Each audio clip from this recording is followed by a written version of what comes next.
नमस्कार। सबसे पहले है ये अगला वीडियो है इसका, इससे पहले वाले वीडियो का कंटिन्यू है। BIS, bank for international settlement, 17 मई 1930 में स्थापित इस अंतर्राष्ट्रीय वित्तीय संगठन का मुख्यालय स्विट्जरलैंड के बेसल शहर में है। इसका उद्देश्य अंतर्राष्ट्रीय स्तर पर वित्तीय व्यवस्था में व्याप्त जोखिम को कम करना तथा वित्तीय स्थिरता को बनाए रखना है। इसके अंतर्गत उन मानकों का निर्धारण किया जाता है जिनसे वित्तीय व्यवस्था में व्याप्त जोखिम को कम किया जा सके। इन मानकों को बेसल मानक कहते हैं। इनमें सीएआर प्रमुख है।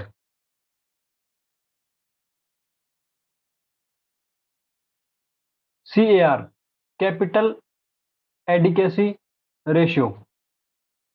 CRR, capital to risk weighted asset ratio. CR का मतलब है, ये दोनों एक ही है, मतलब ये पर्यायवाची एक दूसरे के शब्दों में, शब्दों का सिर्फ अंतर है, बाकी है ये एक ही। इसको बोलते हैं पूंजी पर्याप्तता अनुपात। और सीआरआर का मतलब है पूंजी का जोखिम भारित परिसंपत्तियों से अनुपात। इसके अंतर्गत बैंकों को अपनी जोखिम भारित परिसंपत्तियों के अनुपात में कुछ पूंजी स्वयं के पास सुरक्षित रखनी होती है, जो बैंकों को अचानक होने वाली वित्तीय दुर्घटना से सुरक्षित करने में सहायक होती है। इस अनुपात का निर्धारण केंद्रीय बैंक द्वारा किया जाता है। सीएआर में वृद्धि करने पर बैंकों की साख सर्जन क्षमता में कमी आ सकती है। यह आवश्यक नहीं है। सीआर में वृद्धि करने पर बैंकों की साख सर्जन क्षमता में कमी आ सकती है तथा बढ़े हुए अनुपात को लागू करने के लिए बैंकों को अधिक पूंजी की आवश्यकता होगी। यह आवश्यक नहीं है कि अंतर्राष्ट्रीय स्तर पर एवं राष्ट्रीय स्तर पर बेसल मानकों को एक साथ लागू किया जाए। सीएआर बराबर होता है टीयर 1 पूंजी प्लस टीयर 2 पूंजी बटे कुल जोखिम भारित परिसंपत्तियां। कैश डिपॉजिट रेशियो, यह अनुपात दर्शाता है कि 1 रुपया जमा स्वीकार करने के बदले बैंकों को कितना नगद स्वयं के पास सुरक्षित रखना होता है। यदि देश में डिजिटल पेमेंट, प्लास्टिक मनी अथवा इंटरनेट बैंकिंग का प्रचलन बढ़ जाए तो इस अनुपात में कमी आने लगती है। यह अर्थव्यवस्था में कैश के प्रचलन में कमी को व्यक्त करता है। Cash deposit ratio, cash in hand plus CRR बटा कुल जमा। क्रेडिट डिपॉजिट रेशियो, यह दर्शाता है कि ग्राहकों द्वारा जमा किए गए 1 रुपये का कितना हिस्सा बाजार में ऋण के रूप में दिया गया। यदि इस अनुपात में वृद्धि होती है तो यह इंगित करता है कि बाजार में साख की मात्रा में वृद्धि हो रही है। परिणाम स्वरूप वित्तीय संस्थाओं के जोखिम में भी वृद्धि होती है।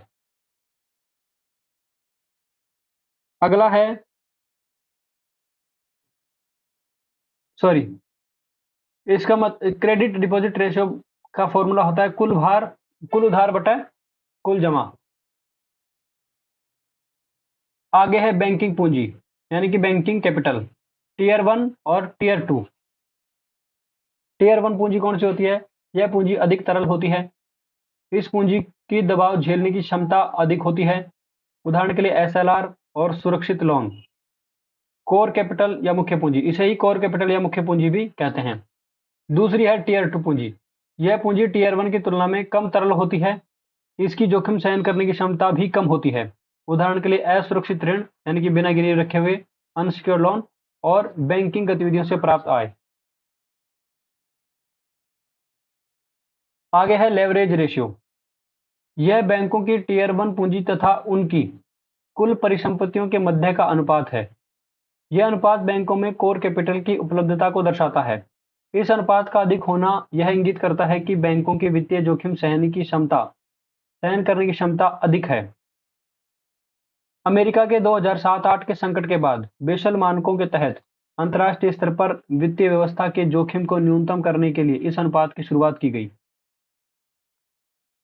लेवरेज रेशियो बराबर होता है टीयर 1 कैपिटल बटा टोटल एसेट्स। पूंजी संरक्षण buffer, capital conservation buffer. Capital conservation buffer, RBI के अनुसार प्रत्येक बैंक को अपनी न्यूनतम आवश्यकता के अतिरिक्त कुछ पूंजी स्वयं के पास सुरक्षित रखनी होती है, जिसे पूंजी संरक्षण बफर कहते हैं। यह CAR और CRR से अलग है। RBI के अनुसार प्रत्येक बैंक को पूंजी संरक्षण बफर के रूप में 2.5% पूंजी 2.5% पूंजी स्वयं के पास सुरक्षित रखना अनिवार्य है। इसका उद्देश्य वित्तीय संस्थाओं में व्याप्त जोखिम को न्यूनतम करना है। भारत में पूंजी संरक्षण बफर के रूप में अधिक पूंजी रखने के निम्नलिखित कारणों से कठिनाई होती है। पहला, एनपीए में वृद्धि। दूसरा, ROA में कमी यानी कि रिटर्न्स ऑन एसेट्स में कमी।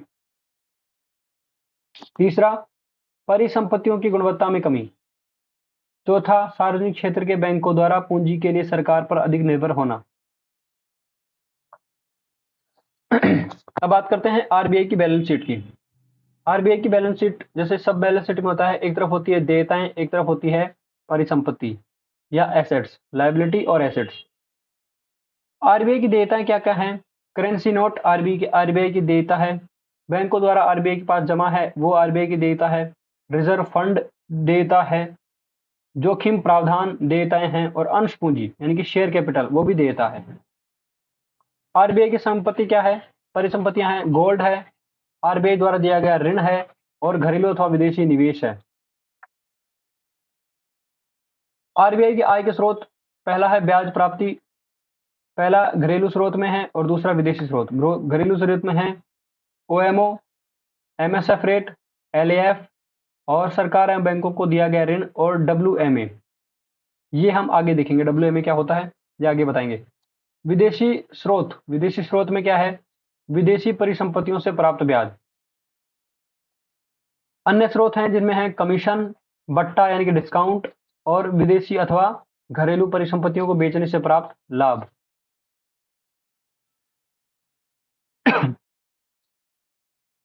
आगे है विदेशी विनिमय भंडार यानी कि फॉरेक्स। देश के केंद्रीय बैंक यानी कि आरबीआई द्वारा आयात निर्यात की आवश्यकताओं को पूरा करने के लिए पर्याप्त मात्रा में विदेशी विनिमय भंडार रखना होता है। विदेशी विनिमय भंडार की मात्रा विदेशी व्यापार, जीडीपी का आकार तथा बाजार की प्रकृति के अनुसार निर्धारित की जाती है। भारत में विदेशी विनिमय भंडार के प्रबंधन का कार्य आरबीआई द्वारा किया जाता है।